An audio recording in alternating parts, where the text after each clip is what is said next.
What's the corruption story that you see?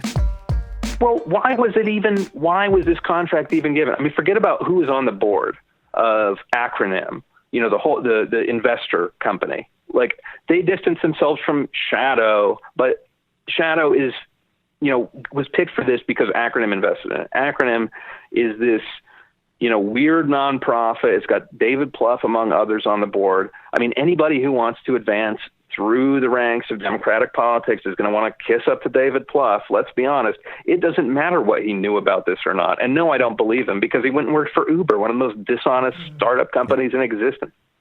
So that aside, what is Acronym? Okay, Acronym was founded by this woman, Tara McGowan, who is a former journalist. Now, let me say, Tara McGowan is, by all accounts, a very, ambitious, successful go-getter. But everybody says she was a former journalist. It's like, well, okay, where did she start her career? I mean, I know how I started my career. I worked for a bunch of crappy newspapers in the middle of nowhere until I finally could sell articles. I worked my way up like a lot of people do, unless you know the right people. She started her journalism career covering a presidential campaign for 60 minutes. Nobody does that. So she must have caught some people's attention with her exceptional work in journalism school. It doesn't matter how talented you are. That just doesn't happen.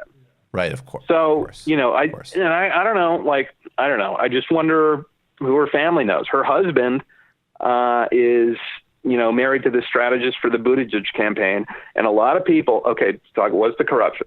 A lot of people talk about conspiracy theories. People made leaps when they heard that kind of information about this company. Right. Right. Mm-hmm. Mm-hmm.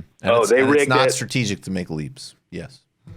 Oh, look, as an investigative reporter, I'm often accused of being a conspiracy theorist because, part of the method is to be like, what's the worst case scenario here? Like what, right. What's the worst possible motive that somebody in this position could have? And, what would they do in that? Like, that's just how you have to think. I'm sorry. People often think it seems very conspiratorial, mean-spirited, or just cynical, but it's never done me wrong. I'll put it that way.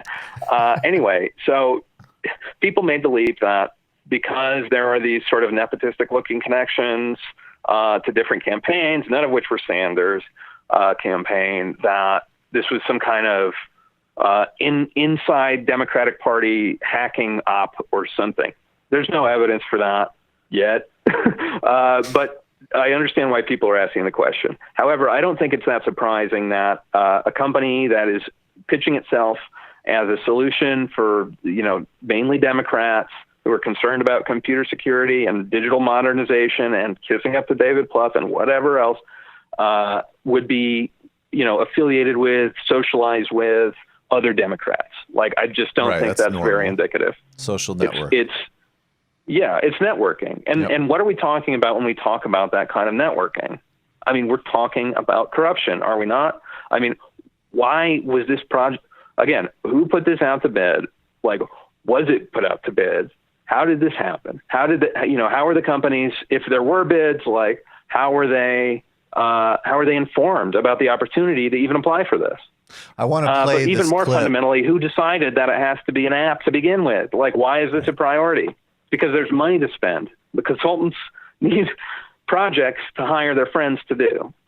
Like, that's it. I want to play this clip of David Plouffe on MSNBC on Tuesday night with Chris Hayes, and it's a broken clip. I'll be ready. All right, I'll be ready in a second. But Corey, I want you specifically because this is, first of all, I mean, it's hilarious because people jumped on the volunteer aspect of this, and I could see because technically Acronym is a nonprofit, but this is, I mean, it's just, this is a great example of obfuscation, and frankly, this bit of gentle prodding, I mean, this is the most you're ever going to see on MSNBC, right? And David Plouffe, in addition to, I believe now I don't think he's at Uber or Facebook anymore. I think he's at AKM, which is, big Democratic consultancy where he handles all sorts of clients, I'm sure, including still plenty of Silicon Valley and probably various other corporate interest ones.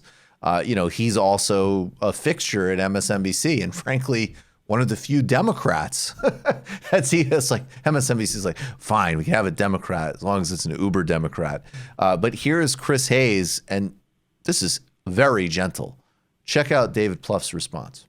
There's been some reporting about the app at the center of this, which appears to have been developed by a company called Shadow that is associated with another firm called Acronym. David Pluff, I know you've worked with Acronym. I've seen some reporting in Huffington Post, and Lee Fong and others have sort of walked through the connections. I just want to ask you if you've had anything to do with this app, if you know about it, if you have any insight into this. I didn't know about it, so I'm helping Acronym. I'm a volunteer on their board. And what is Acronym? So Acronym is a digital firm that works on digital advertising, puts out a newsletter every week about what's happening in the presidential race. My understanding is, I just texted the CEO, is Acronym's an investor in Shadow. I guess Shadow's got its own board of directors. So in my relationship with Acronym, which has been going on for a few months, I have no knowledge of Shadow. So you weren't sitting up there the whole time being like, I actually developed this app. Okay. I didn't know if it was Microsoft or who it was. Not to throw them under the bus. But That's my favorite part. Whoa. Not to defend a potential antitrust PR campaign client. Corey, what do you make of that? I think that was, you were right to preface that as kid gloves. I mean, yes. I would have a lot more questions for David about that. I mean, first of all, why are you trying to downplay your association with this operation? Is it because this is a massive embarrassment? Can we start there? Right.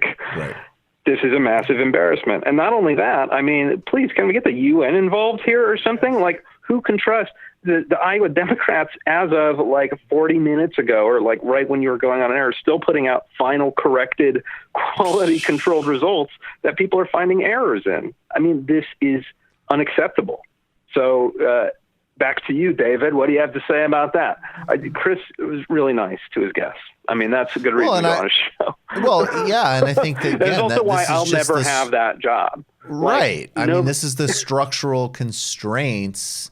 This is actually a good example where I'm not interested in criticizing anybody's personal motives or anything. Like I think Chris is doing his best, right? And part of the problem is that there's limits on what that can be in that context. And maybe some people would deny that, but I'm sorry, that's what I see.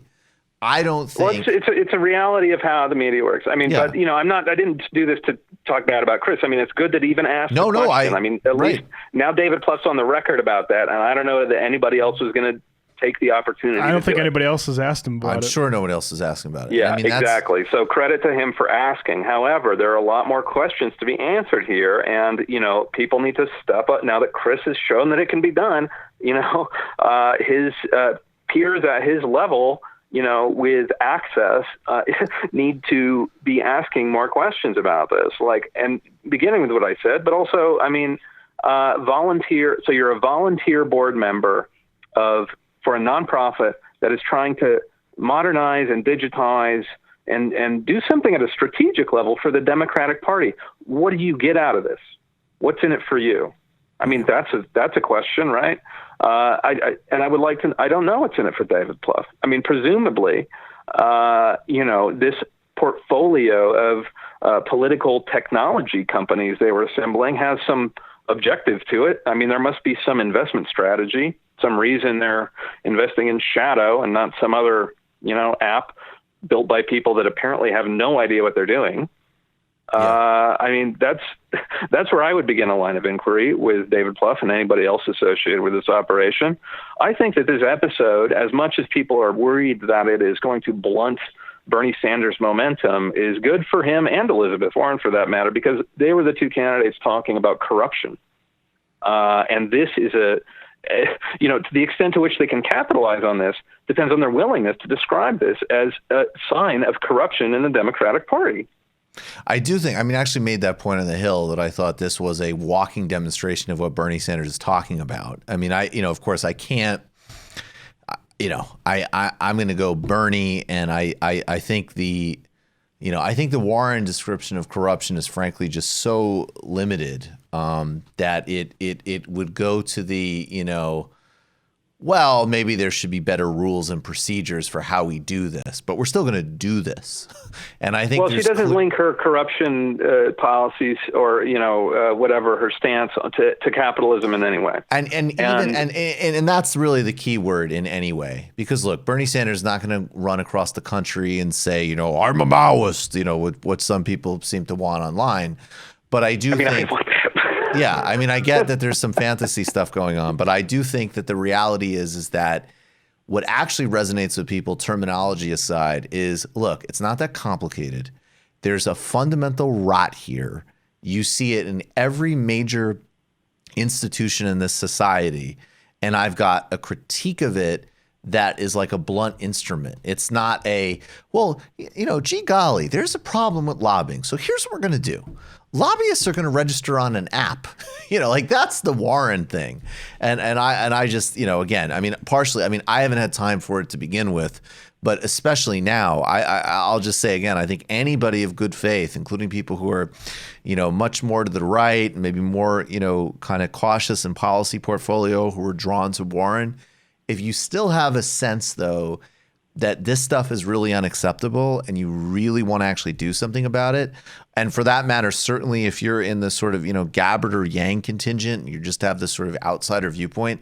Look, there's one person in the game right now who can reflect that out, and that's the Sanders campaign. Like, that's it. You know, Warren, I doubt is going I past agree with New that. Hampshire. I think that Warren can benefit from this in the same way that Sanders can if they, you know, not saying that either of them should dwell on it, but they did not benefit from this. Right. The only candidate who seemed to benefit from this whole fiasco is Pete Buttigieg. Well, clearly. And I mean, Buttigieg is just a pure manifestation of all of this stuff. You just watched a Michael Brooks show video. Subscribe to get them all. Why wouldn't you?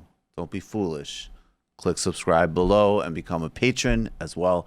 Patreon.com/TMBS. Thanks, everybody.